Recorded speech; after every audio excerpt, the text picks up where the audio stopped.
हमारे लिए बताया गया कि 90 डिग्री का ब्रिज बना है, तो 90 डिग्री के ब्रिज के मामले में हमने कहा ये 2022 से बन रहा था और अभी लोकार्पण भी नहीं हुआ। ऐसे में वो जहां से करवाया है, मैंने अधिकारियों से कहा, माननीय मंत्री से भी कहा कि ये जो आपत्ति है ये उसको वास्तव में किसी की दुर्घटना न हो, इसलिए उसको सुधारा भी जाए और जिनने गलती की उन पर कार्रवाई भी की जाए।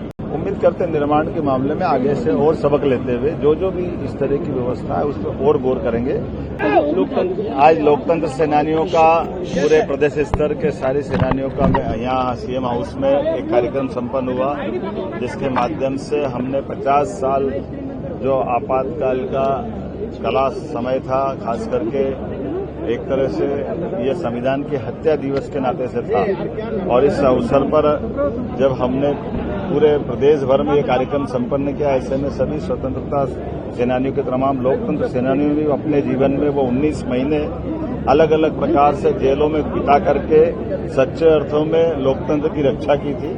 हमारी पार्टी और हम सब इस बात पे सहमत हैं कि हमारे लिए वो अगर समय नहीं होता तो आसपास के सभी देशों की तरफ देखो जहां लोकतंत्र का मजाक बन गया, लेकिन भारत का लोकतंत्र फल फूल रहा है। तो ऐसे लोकतंत्रता सेनानियों, स्वतंत्रता सेनानियों, इनके कारण से ही हमारा लोकतंत्र गौरवान्वित हो रहा है। ऐसे में यशस्वी प्रधानमंत्री के नेतृत्व में सभी प्रकार की योजनाओं को संचालित करते हुए राज्य की बेहतरी के साथ, राष्ट्र के साथ कदम से कदम मिला के हमारी सरकार चले, तो हमने लोकतंत्र सेनानियों के लिए भी जो पीएम श्री एम्बुलेंस सुविधा जो बाकी लोगों के लिए है, उनके लिए भी विशेष रूप से आयुष्मान कार्ड बनाकर देने की मैंने घोषणा की है। अलग अलग प्रकार की शासन की योजनाओं के दरमियान भी उनको भी इसका लाभ दिलाया जाएगा।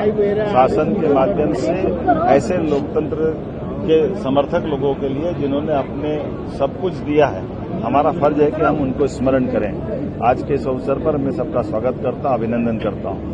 अब थोड़ी देर पहले एक कार्यक्रम में मुझे हमारे लिए बताया गया कि 90 डिग्री का ब्रिज बना है, तो 90 डिग्री के ब्रिज के मामले में हमने कहा ये 2022 से बन रहा था और अभी लोकार्पण भी नहीं हुआ, निर्माणाधीन है। ऐसे में वो जहां से करवाया है, मैंने अधिकारियों से कहा, माननीय मंत्री से भी कहा कि ये जो आपत्ति है ये उसको वास्तव में किसी की दुर्घटना न हो, इसलिए उसको सुधारा भी जाए और जिनने गलती की उन पर कार्रवाई भी की जाए।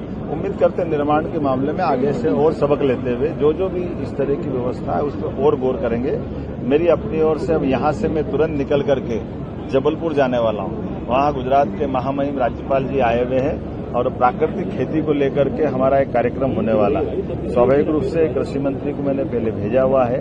उम्मीद करेंगे प्राकृतिक खेती में देश भर में सबसे बड़ा कंट्रीब्यूशन अगर किसी राज्य से है तो मध्य प्रदेश से है। ऐसे में हमारी जो कृषि विकास दर बहुत अच्छी चल रही है, तो स्वाभाविक रूप से हमारा फर्ज बनता है कि कृषि विकास दर में प्राकृतिक खेती का और रकबा बढ़ाया जाए, हमारे किसानों की आर्थिक स्थिति और मजबूत हो। इसलिए अब लगातार किसान आधारित बाकी व्यवस्थाओं पर भी हम गौर कर रहे हैं।